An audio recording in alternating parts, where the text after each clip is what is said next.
Everybody loves learning new iPhone tricks, but to really get the most out of your iPhone, it's more important to learn about the things you should stop doing. From how to stop taking bad photos to money-saving tricks, we'll walk you through all the things you should stop doing on your iPhone. Let's start in the camera app with one of the biggest mistakes you might be making every single day: sending live photos. Live photos are actually little video files that are designed for taking shots of something in motion, like a roller coaster, not of plants, like my friend Dan does all the time and sends me them. Before we show you how to turn these off in the Photos app, we're going to show you how to turn them off for good. Open the Settings app, scroll down, and tap on Camera. Then tap Preserve Settings, scroll down, and turn on the switch next to Live Photo. Then close out of the Settings app, open Camera, and turn off the Live Photo button. It'll say Live Off in the Camera app. Live photos are off for good. While we're in the camera app, let's talk about a way to really take better photos, and that's to stop using the digital shutter button. It's that little white circle in the camera app. Pressing that button too hard throws off your phone and screws up your pictures. You're taking a photo and all of a sudden, something like that throws it way off. Happens all the time. But really, if you press it, it's going to move your phone, which is going to create a lower quality shot. We all know that. Instead, just use the volume button. It also works when you're taking a selfie. When you set up your iPhone for the first time, you can choose a photographic style to give all of your photos a certain flair.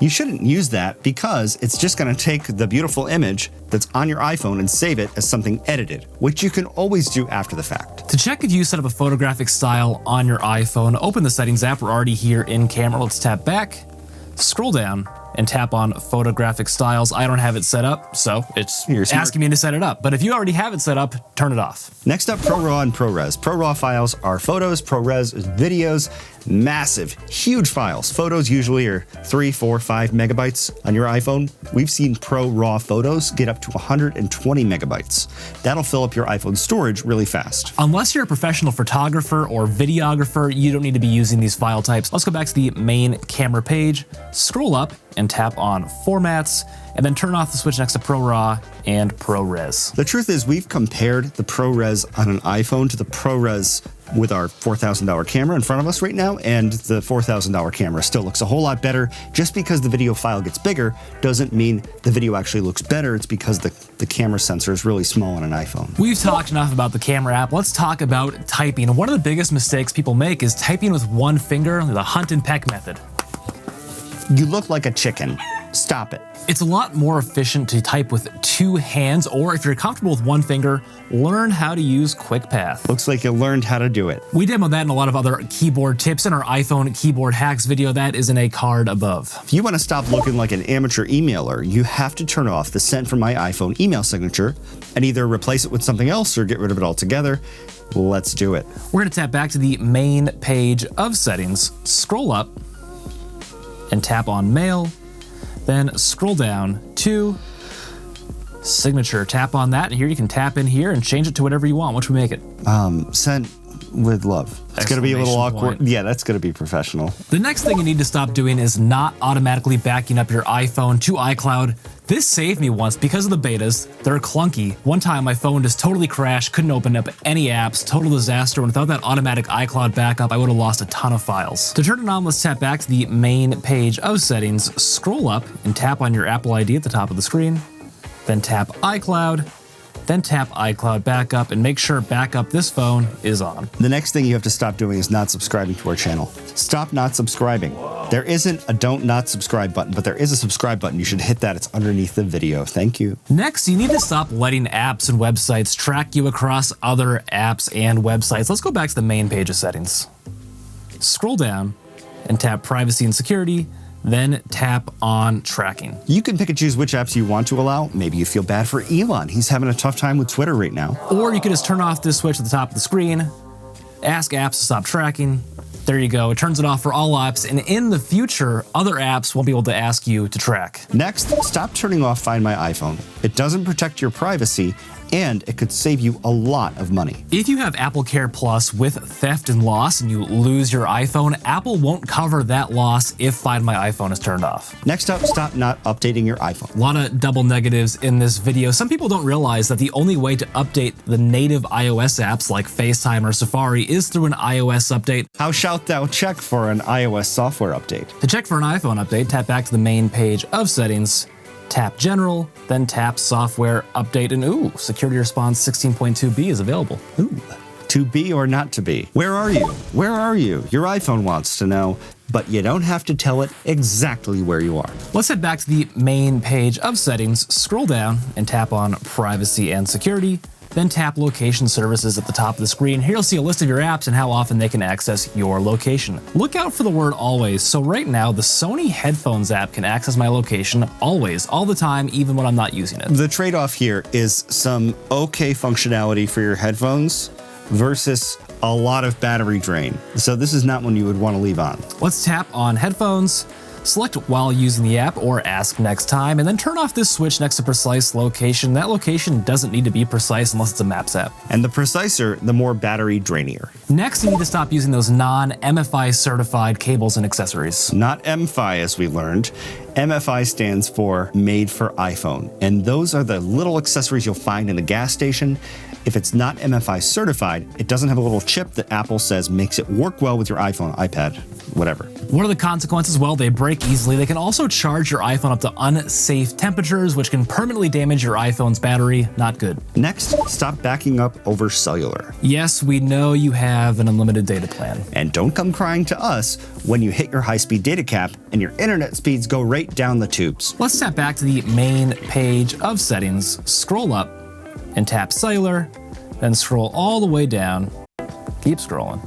Turn off the switch next to iCloud Backup. Next up, stop leaving all your Safari tabs open. Having a few open is fine, but if you never close them and you end up with hundreds of tabs open, it can really slow down your iPhone and drain battery. You could go into Safari, and then press and hold on the Tabs button and close all your tabs at once. You can also set up a schedule to delete your tabs after a certain period of time. Go back into the Settings app, tap back to the main page of Settings, scroll down, and tap on Safari, then scroll down and tap on Close Tabs. And I like to choose after 1 month. If I haven't gotten to a tab after a month, I'm not getting back to it. Next, stop letting your subscriptions go on forever and ever, because there's a really awesome way to save a lot of money built right into the Settings app. Let's tap back to the main page of Settings, scroll up, and tap on your Apple ID at the top of the screen, then tap on Subscriptions.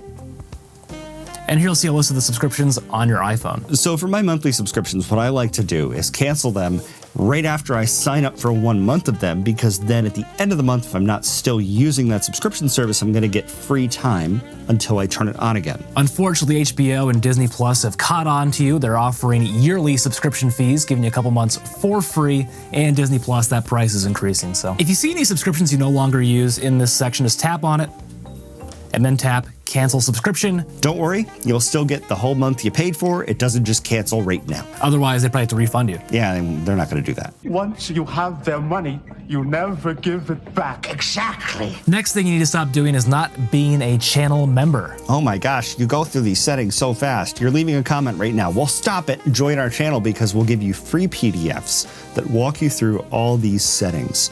Your life is better.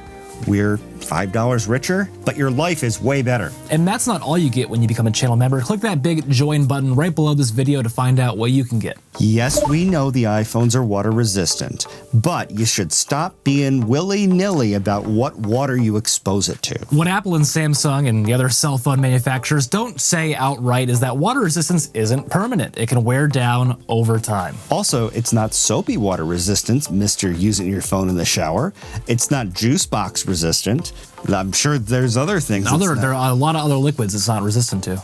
It's for emergencies only. Just stop doing it. Next up is not updating your apps. We receive a lot of questions about why people's apps won't open or it's slow.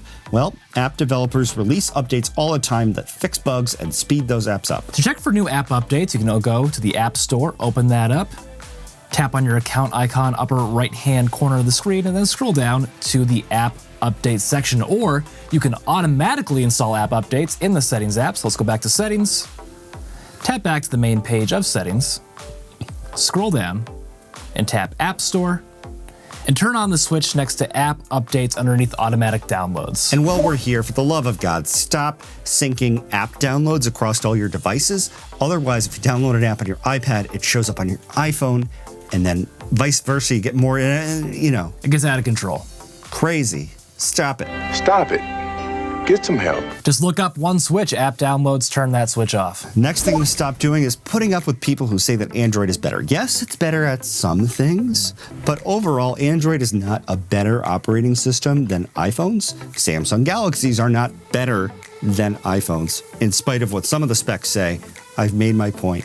What's next? Well, next is leave us a comment down below. Tell us what you think about that tip. Next up is not cleaning out your charging port on your iPhone. If you have your iPhone in your pocket all day, all that pocket lint's gonna get stuck up inside that charging port, cause a whole bunch of problems. Not to mention the fact that you'll never use it if it's in your pocket all day. Sure. You gotta take it out of your pocket to use it. You do. Otherwise, what's the point? To clean it, grab an anti-static brush or an unused toothbrush and just brush out the bottom of your phone. David doesn't want to make an impact over here, so just to demonstrate, you could be really aggressive. Yeah. As long as you're using an anti-static brush like an old toothbrush, you can't be aggressive with a metal brush, otherwise you'll break your phone. Or a used toothbrush, otherwise you'll get water in it. Right. And we already told you not to do that. Next, you need to stop using your iPhone SE. The iPhone SE stinks. Get over it. We know you paid less for your phone. We're not jealous. We don't want one. It's just not as good as the newer phones. It's not even as good as the older phones like the iPhone XS. If you like your iPhone SE, you can keep using it, it's fine.